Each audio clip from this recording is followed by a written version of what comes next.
Hello, this is the luckiest maths teacher in the world. Thank you so much for tuning into this video in which we will look at binomial expansions. So we want to be able to expand things like this. So expanding means we're going to start with something that has brackets. We're going to end up with something that doesn't have brackets. So the way that we expand this, the idea is we have to multiply everything in the first bracket by everything in the second bracket.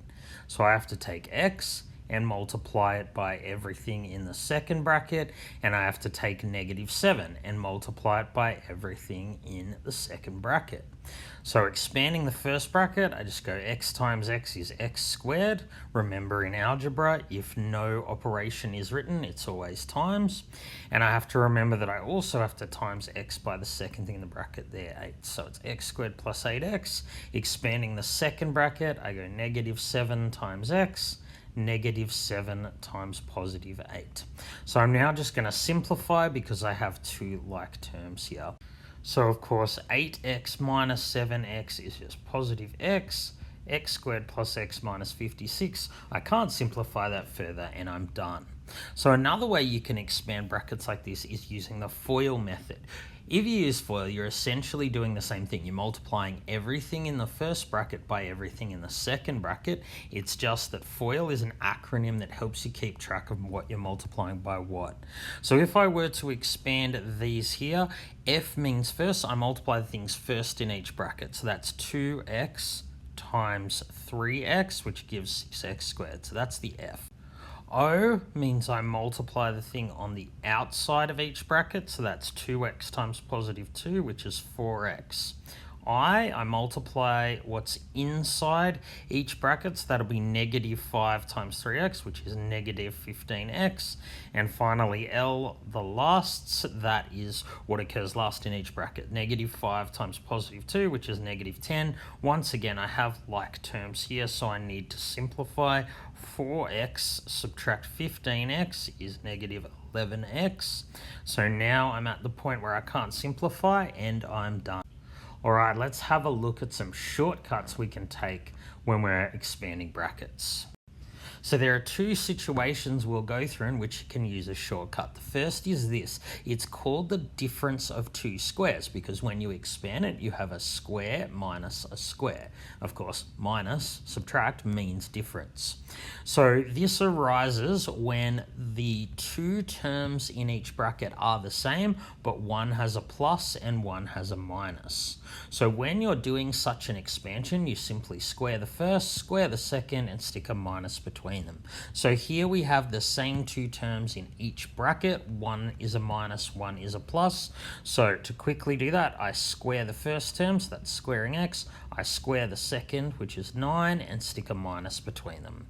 For this one here, I'm going to use the same idea because I have the same two terms in each bracket, but one's a plus, one's a minus. So I simply square the first term, so 2x all squared gives 4x squared.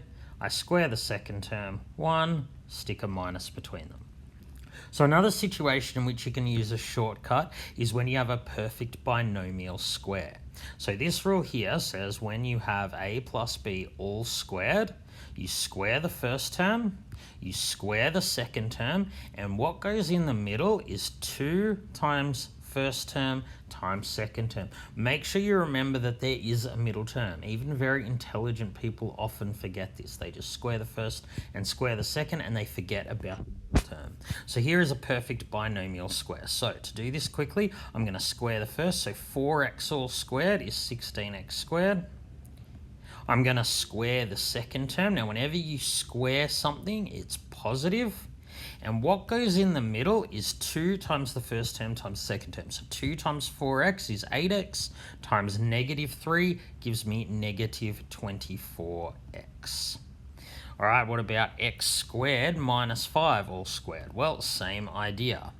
I have a perfect binomial square. So I'm going to square the first term. So x squared squared is x to the power of 4.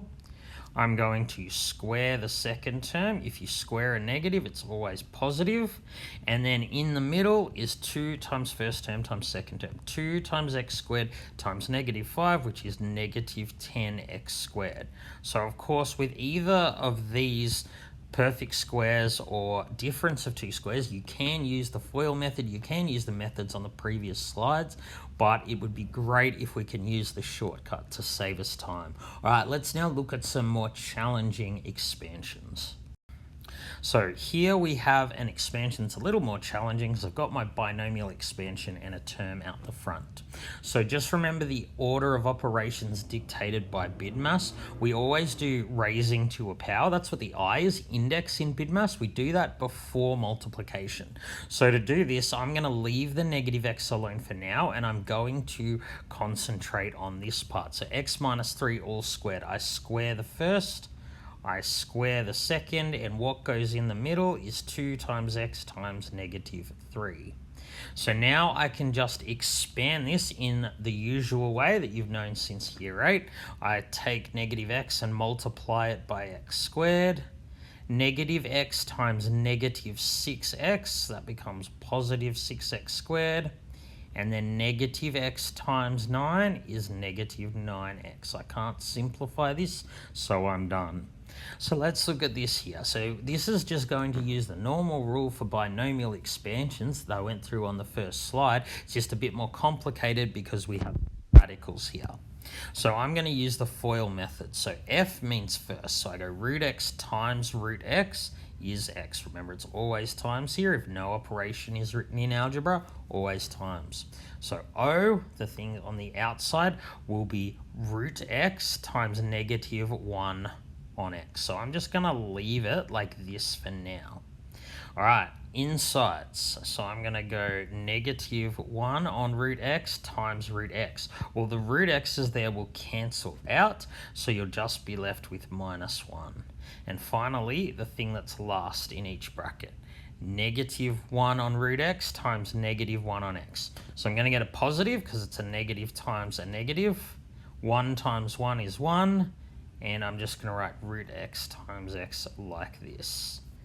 All right, let's just simplify this. I can't simplify x at all, but root x divided by x is actually 1 on root x. What I've done there is divide top and bottom by root x. X divide root x is root x by definition. So then I'm going to leave the minus 1 alone, and I can't really simplify this last term either. So I can just leave my answer like this. There are no like terms. It's simplified, so I'm done.